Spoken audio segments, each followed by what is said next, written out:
Well, we have two competing narratives. One is that Israel carried out this massive retaliation strike, making use of the most advanced, military capabilities in our arsenal: F-35 fighters, 100 aircraft, targeting a number of sites preemptively.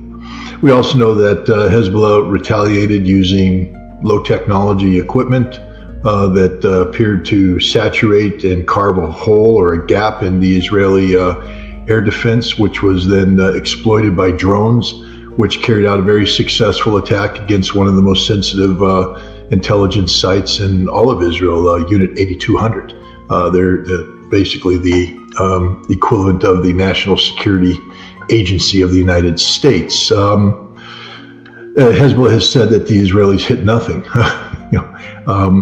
We don't know. We don't know what the battle damage assessment is. What we do know is that both sides have toned down the rhetoric at this point in time, and that it looks like the emphasis is being shifted back to Gaza for the time being. I think this is just part of the managed escalation. I think, though, if the Israeli preemption was successful, Hezbollah still demonstrated that it didn't preempt anything, that Hezbollah was able to penetrate Israel's air defense and launch a successful strike using very low technology weapons. But if the Israeli intervention was not successful, as Hezbollah is telling the truth, Israel has actually given away a lot of information.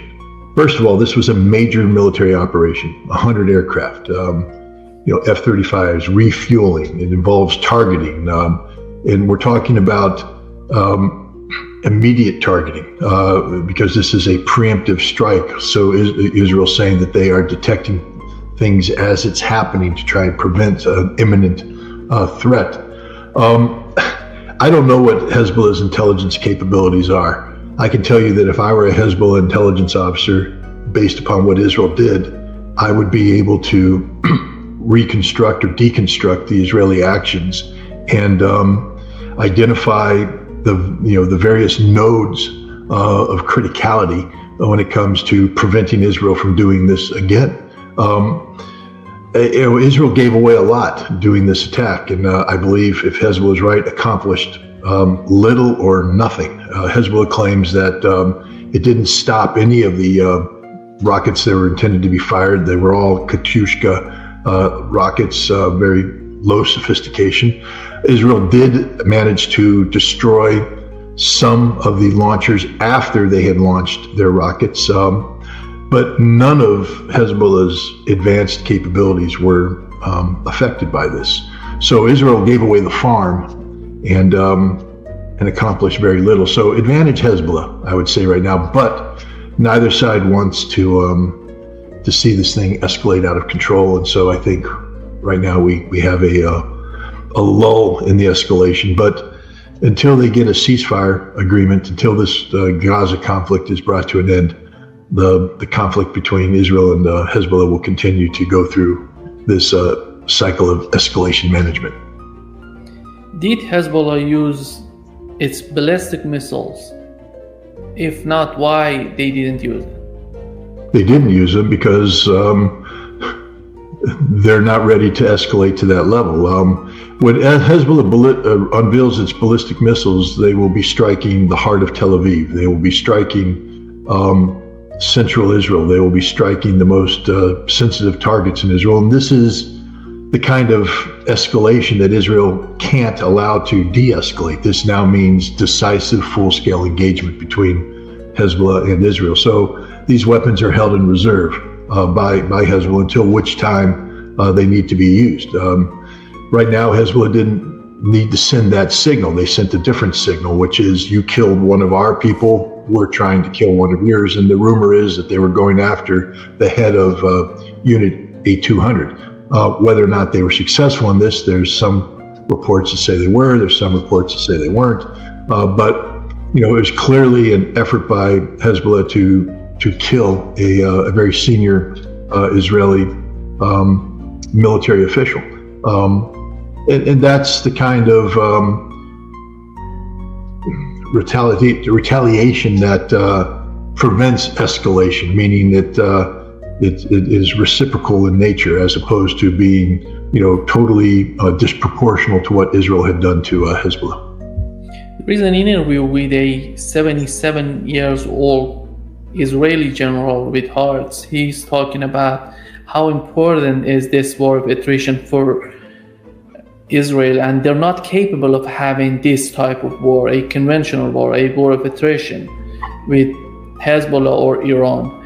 And do you think, is there anybody in the Netanyahu administration taking this type of mindset serious?